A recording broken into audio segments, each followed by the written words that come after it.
प्यारे बच्चों, आज हम पढ़ेंगे संधि। संधि किसे कहते हैं? दो वर्णों का परस्पर मेल संधि कहलाता है। अर्थात जब दो वर्ण आपस में मिलते हैं और उनको मिलने से जो परस्पर विकार आता है वो संधि कहलाता है। संधि जो शब्द है दो शब्दों से मिलकर बना हुआ है। इसमें सम और जमा धी। सम तो शब्द है और धी है धातु। संधि एक संस्कृत का शब्द है। सम का अर्थ होता है मिलना, जुड़ना, मेल या संयोग, और धी का अर्थ होता है, धी धातु है जिसमें संस्कृत में इसका अर्थ होता है रखना। ठीक है, मेल रखना, संयोग रखना, मिलना जुलना। ठीक है। संधि विच्छेद क्या होता है? जब हम इन शब्दों को मूल रूप से अलग अलग कर देते हैं तो वो संधि विच्छेद होता है। ठीक है। दो वर्णों का मेल संधि कहलाता है। दो शब्दों का मेल समास होता है। ध्यान देने वाली बात है। संधि क्या है? मूल रूप से ये क्या है? ये वर्ण विधि है। इसमें दो पद या एक ही पदों के वर्णों में मेल होता है, वर्णों का मेल होता है, इसमें शब्दों का मेल नहीं होता। संधि के मुख्य रूप से तीन भेद होते हैं। पहला है स्वर संधि। स्वर संधि स्वर में स्वर से स्वर का मेल होता है इसमें। दूसरा है व्यंजन संधि। इसमें व्यंजन से स्वर या व्यंजन का मेल। अर्थात जब हम संधि विच्छेद करते हैं, अलग अलग उनको करते हैं दोनों को, तो उसमें इधर भी स्वर आएगा, इधर भी स्वर आएगा, तो स्वर संधि है। तो पहला जो है हमारा पद उसमें व्यंजन हो और दूसरे में स्वर या व्यंजन हो तो वो व्यंजन संधि हो जाती है। और विसर्ग संधि में विसर्ग से स्वर या व्यंजन का मेल विसर्ग संधि कहलाती है। अर्थात जो हम जमा का जो चिन्ह लगाते हैं, जैसे परमात्मा है परम जमा आत्मा, इसमें परम पहला हो गया और आत्मा दूसरा हो गया। तो जो विसर्ग संधि में क्या होगा? पहला जो पद होगा उसमें हमारे में विसर्ग होगा, उससे स्वर या व्यंजन का मेल विसर्ग संधि कहलाता है। तो हमने देखा संधि के तीन भेद होते हैं: स्वर संधि, व्यंजन संधि और विसर्ग संधि। ठीक है। इसलिए हम कह सकते हैं, देखो, जब दो वर्ण आपस में मिलते हैं उनके मेल से जो ध्वनियों में परिवर्तन होता है उसे संधि कहते हैं। वर्णों का मेल संधि कहलाता है, जिसे परमात्मा परम जमा आत्मा। अच्छे से समझने के देखो, इसे हम अच्छे से समझने के लिए एक बार हम इसका वर्ण विच्छेद करके देख लेते हैं। जैसे परमात्मा है, अब हमें पता है परमात्मा बना परम जमा आत्मा से। ठीक है। परम आत्मा।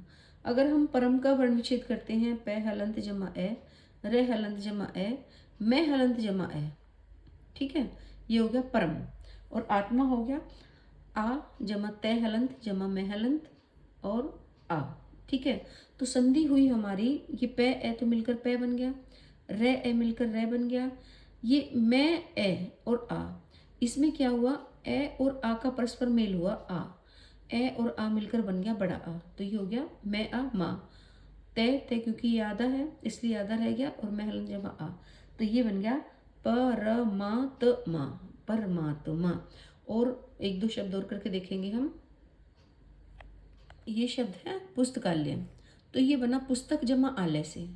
अगर हम इसका पुस्तक का वर्ण विच्छेद करेंगे तो हम देखेंगे पै हलंत जमा उ, से हलंत क्योंकि से तो इधर आधा है, तय हलंत जमा ए, के हलंत जमा ए, ये बन गया हमारा पुस्तक का। और आले का देखो आ जमा ले हलंत जमा ए, ये हलंत जमा ए। अब देखिए संधि हमारी पै और ऊ को मिलकर बना पू। से तो हमारा आधा ही है, इसको हमने से कर दिया, और कै। ठीक है, कै हलंत। अब संधि हुई हमारी ए और आ में। ठीक है।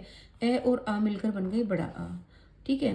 कै जमा आ, इसमें हमने कै में ए मिला दिया, कै जमा आ बन गया हमारा, इधर बन गया हमारा ये का। ठीक है, क्योंकि इसमें और इसमें संधि हो गई, ये तो एक ही रहे। कै और आ में ए और आ में आ मिल गया और बड़ा आ बन गया ये। ठीक है।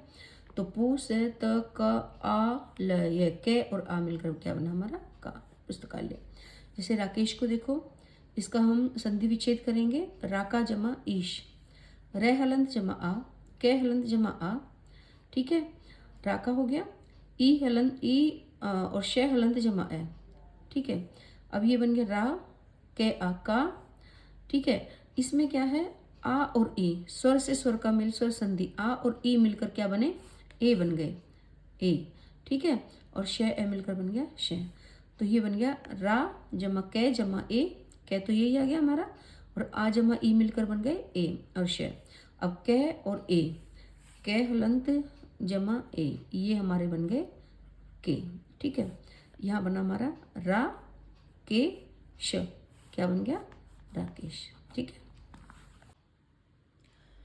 मुख्य रूप से याद करने वाली बात है, दो वर्णों के परस्पर मेल को हम संधि कहते हैं। संधि विच्छेद क्या होता है? इन शब्दों को मूल रूप से अलग कर देने की प्रक्रिया संधि विच्छेद कहलाती है। संधि के 3 भेद होते हैं: स्वर संधि, व्यंजन संधि और विसर्ग संधि। ठीक है।